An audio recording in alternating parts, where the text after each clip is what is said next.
Trading करते समय कितना रिस्क टू रिवॉर्ड रेशियो रखें जिससे आप एक प्रॉफिटेबल ट्रेडर बन सके।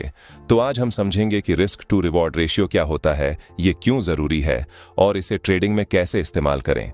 आज के इस वीडियो में हम लोग 3 रिस्क टू रिवॉर्ड रेशियो के बारे में भी जानेंगे जो हर ट्रेडर के लिए जानना बहुत जरूरी है। क्या आप ट्रेडिंग करते हैं लेकिन हर बार प्रॉफिट से पहले ही स्टॉप लॉस हिट हो जाता है, या फिर प्रॉफिट होता है लेकिन लॉस इतना बड़ा होता है कि कोई फायदा नहीं होता? तो दोस्तों, आपको समझना होगा रिस्क टू रिवॉर्ड रेशियो का असली खेल। तो आज हम लोग जानेंगे कि इसका सही इस्तेमाल कैसे करें, कौन सा रेशियो सबसे बेस्ट है। तो चलो सबसे पहले ये समझते हैं कि रिस्क टू रिवॉर्ड रेशियो होता क्या है। सीधे शब्दों में ये एक नंबर है जो बताता है कि आप एक ट्रेड में कितना रिस्क ले रहे हैं और बदले में कितना प्रॉफिट कमा सकते हैं। रिस्क का मतलब होता है स्टॉप लॉस और रिवॉर्ड का मतलब होता है प्रॉफिट टारगेट। जब भी हम लोग गलत ट्रेड लेते हैं तो हमारा स्टॉप लॉस हिट हो जाता है और हम लोग ट्रेड से बाहर हो जाते हैं, और अगर हम लोग सही ट्रेड लेते हैं तो हमारा टारगेट हिट होता है और हम लोग प्रॉफिट करते हैं। जैसे मान लो आपने किसी ट्रेड में 100 रुपए का स्टॉप लॉस रखा और 200 रुपए का टारगेट रखा, तो रिस्क टू रिवॉर्ड होगा 1:2 ट्रेडिंग में। ये इसलिए जरूरी है क्योंकि ये आपको बताता है कि आपका ट्रेड कितना फायदेमंद हो सकता है। अगर आप हर बार ज्यादा रिस्क लेंगे और कम प्रॉफिट करेंगे तो लंबे समय में आपका नुकसान होगा। लेकिन अगर आपका रिस्क टू रिवॉर्ड रेशियो अच्छा है तो आप कम ट्रेड में भी प्रॉफिट में रह सकते हैं। इसे अच्छे से समझने के लिए हमें मुख्य रूप से 3 प्रकार के रिस्क टू रिवॉर्ड को देखना होगा। पहला, ट्रेडर ए, जिसका रिस्क टू रिवॉर्ड रेशियो है 1:1। ऐसे ट्रेडर को 10 में से कम 6 ट्रेड में प्रॉफिट करना पड़ता है क्योंकि ये रिस्क टू रिवॉर्ड रेशियो बहुत खराब माना जाता है। चलो इसे इस चार्ट से समझते हैं। यहां पर एक बाइंग साइड का सेटअप बना क्योंकि यहां पर एक सपोर्ट लेवल है और इससे थोड़ा ऊपर रेजिस्टेंस है। कुछ ट्रेडर यहां पर अपना एंट्री बनाते हैं और टारगेट 1:1 रखते हैं, जिससे वो अगर किसी शेयर को 100 रुपए में खरीदते हैं तो 100 रुपए का ही प्रॉफिट भी रखते हैं, और अगर वो 10 में से कम 5 से ज्यादा बार प्रॉफिट करेंगे तभी वो एक छोटा सा प्रॉफिट बना सकेंगे।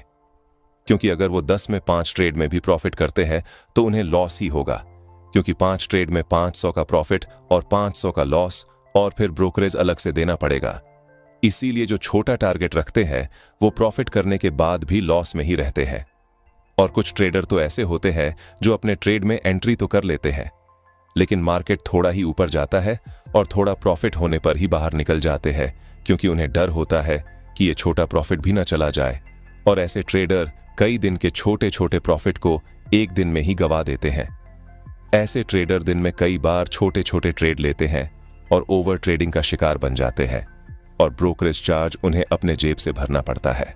चलो अब जानते हैं ट्रेडर बी की स्ट्रेटजी। ट्रेडर भी जब भी ट्रेड लेता है तो उसका रेशियो 1:2 होता है, जिससे वो कम ट्रेड लेके भी एक प्रॉफिटेबल ट्रेडर बन जाता है। जैसे मान लो ट्रेडर बी ने एक शेयर को 100 रुपए का स्टॉप लॉस लगाकर खरीदा और उसे 200 रुपए में बेच दिया।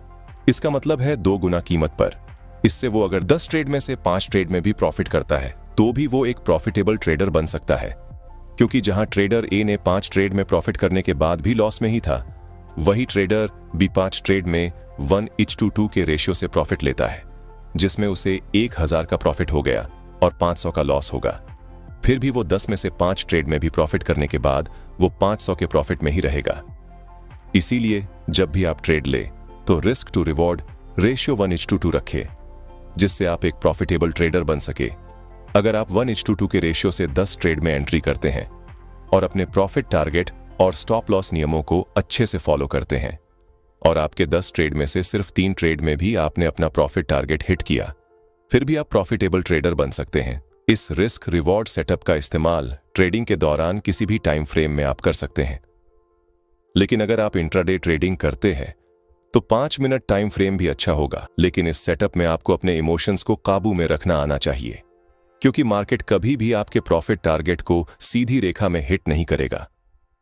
आपकी ट्रेड एंट्री के बाद आपको डराने के लिए प्राइस कभी ऊपर जाएगी तो कभी नीचे आएगी, जिससे कई ट्रेडर डर जाते हैं और एग्जिट कर देते हैं। उस वक्त आपको अपने स्टॉक लॉस को फॉलो करना होगा, तभी आप इस सेटअप को सही तरीके से इस्तेमाल कर सकेंगे। चलो अब बात करते हैं 1:3 की। ये रिस्क टू रिवॉर्ड बहुत ही कम देखने को मिलता है और इस रेशियो को सिर्फ वही ट्रेडर फॉलो करते हैं जो एक्सपीरियंस ट्रेडर है। इस रेशियो में स्टॉप लॉस का 3 गुना टारगेट होता है, जिससे इसमें 10 में से 5 ट्रेड भी सही होने पर हम लोग प्रॉफिट कर सकते हैं। चलो इसे एक उदाहरण से समझते हैं। एक दिन में तीनों ट्रेडर ने 5 ट्रेड लिया, जिसमें तीनों ट्रेडर ए, बी और सी ने 1000 रुपए पर अपना एंट्री बनाया, जिसमें ट्रेडर ए ने 1:1 टारगेट रखा, जिसमें 100 रुपए का स्टॉप लॉस रखा और 100 का टारगेट रखा। ट्रेडर बी ने 1:2 टारगेट रखा, जिसमें 100 का स्टॉप लॉस और 200 का टारगेट। वही ट्रेडर सी ने 1:3 का टारगेट रखा, जिसमें 100 का स्टॉप लॉस और 300 का प्रॉफिट। और इन तीनों ट्रेडर ने 5 में से 3 ट्रेड में प्रॉफिट किया और 2 ट्रेड में लॉस किया। तो ट्रेडर ए ने प्रॉफिट किया 300 और लॉस किया 200। ट्रेडर बी ने प्रॉफिट किया 600 और लॉस किया 200, और ट्रेडर सी ने प्रॉफिट किया 900 और लॉस किया 200। इससे पता चलता है कि ट्रेडर ए की तुलना में बी और सी ने लॉस करने के बाद भी अच्छा प्रॉफिट किया, जिससे पता चलता है कि हमें हमेशा बड़ा टारगेट लेना चाहिए, कम से कम 1:2। लेकिन अगर आप एक नए ट्रेडर है और इमोशन पर कंट्रोल नहीं कर पाते हैं, तो आप ट्रेलिंग स्टॉप लॉस का उपयोग कर सकते हैं, जिससे आपको लॉस नहीं होगा। लेकिन ट्रेडिंग करने से पहले इस बात का हमेशा ध्यान रखें कि हमें कितना टारगेट रखना है। ये मार्केट के ऊपर डिपेंड करता है, क्योंकि हर ट्रेड का सेटअप अलग अलग होता है और टारगेट भी अलग अलग होता है। चलो इसे उदाहरण से समझते हैं। ट्रेडर बी ने यहां पर अपने सेटअप को देखते हुए ट्रेड में एंट्री बना ली और टारगेट 1:2 रखा। लेकिन यहां अगर ध्यान से देखें तो पता चलता है कि यहां पर एक रेजिस्टेंस है, जहां जाने के बाद बायर की पावर कम गई और सेलर एक्टिव हो गए, जिससे मार्केट यहां से रिवर्स हो गया, जिससे इसे बहुत छोटा प्रॉफिट ही हुआ। वही ट्रेडर ए ने यहां पर 1:1 रिस्क टू रिवॉर्ड रेशियो का पालन किया और प्रॉफिट लेकर चला गया। लेकिन जब इस रेजिस्टेंस का ब्रेकआउट हुआ, ट्रेडर बी ने 1:2 का टारगेट रखा और अच्छा प्रॉफिट किया। तो इससे पता चलता है कितना रिस्क टू रिवॉर्ड रखना है। ये मार्केट के ऊपर भी डिपेंड करता है। चलो अब जानते हैं कि किस जगह पर हमें कितना टारगेट रखना चाहिए। सबसे पहले अपना स्टॉप लॉस तय करें कि अगर आप ट्रेड में एंट्री करते हैं तो कितना स्टॉप लॉस आएगा। उसके बाद रिस्क टू रिवॉर्ड को तय करें। अगर आप बाय कर रहे हैं तो पहला टारगेट, पहला रेजिस्टेंस रखें। फिर जब रेजिस्टेंस ब्रेक हो तब टारगेट को और बड़ा कर सकते हैं। और अगर आपने ट्रेडिंग मार्केट में एंट्री बनाई है तो आप धीरे धीरे अपने टारगेट को ट्रेल करते रहे, जिससे आप पूरे ट्रेंड का फायदा उठा सके। दूसरा ट्रेड लेने से पहले ये देख ले कि उस ट्रेड में स्टॉप लॉस कितना है और टारगेट कितना है। अगर स्टॉप लॉस बड़ा और टारगेट छोटा हो तो ऐसे ट्रेड को अवॉइड करें। तीसरा, हमेशा यही कोशिश करें कि जिस ट्रेड में 1:2 का टारगेट हो वही ट्रेड ले। हर ट्रेड को जबरदस्ती 1:3 बनाने की कोशिश मत करें। चौथा, कुछ लोग अपना टारगेट बड़ा करने के लिए अपना स्टॉप लॉस को भी बड़ा कर देते हैं, लेकिन ज्यादा बड़ा स्टॉप लॉस होने से वो आपके कैपिटल को खत्म कर देगा। लॉस से डरना बंद करो और अच्छे ट्रेड में ही एंट्री लो।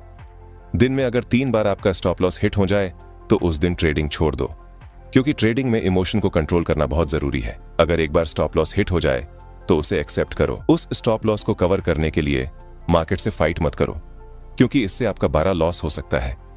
आप कभी भी ट्रेड ले तो स्टॉप लॉस को सिस्टम में लगा दे, क्योंकि कई बार ऐसा होता है कि हम लोग सही समय पर एग्जिट नहीं कर पाते हैं, या फिर एक बड़ा सा कैंडल बन जाता है जिससे आपको बड़ा लॉस हो सकता है। स्टॉप लॉस हमेशा अपने कैपिटल का 1 से 2% ही रखे, जिससे आपको बड़ा लॉस ना हो और आप मार्केट में लंबे समय तक बने रहे, क्योंकि रिस्क को कंट्रोल करना ही असली ट्रेडर की पहचान है। तो आज आपने सीखा कि रिस्क टू रिवॉर्ड रेशियो क्या होता है, कैसे काम करता है और कैसे इसका सही इस्तेमाल करके आप ट्रेडिंग में सक्सेस पा सकते हैं। लेकिन टारगेट लगाना तो हम लोगों ने सीख लिया, लेकिन अब सवाल ये है कि स्टॉप लॉस कितना लगाए। तो अगर आप ये सीखना चाहते हैं कि स्टॉप लॉस कितना लगाना चाहिए और स्टॉप लॉस लगाने का सही तरीका क्या है, तो कमेंट में बताएं। अगर ये वीडियो आपको अच्छा लगा हो तो लाइक और सब्सक्राइब जरूर करना।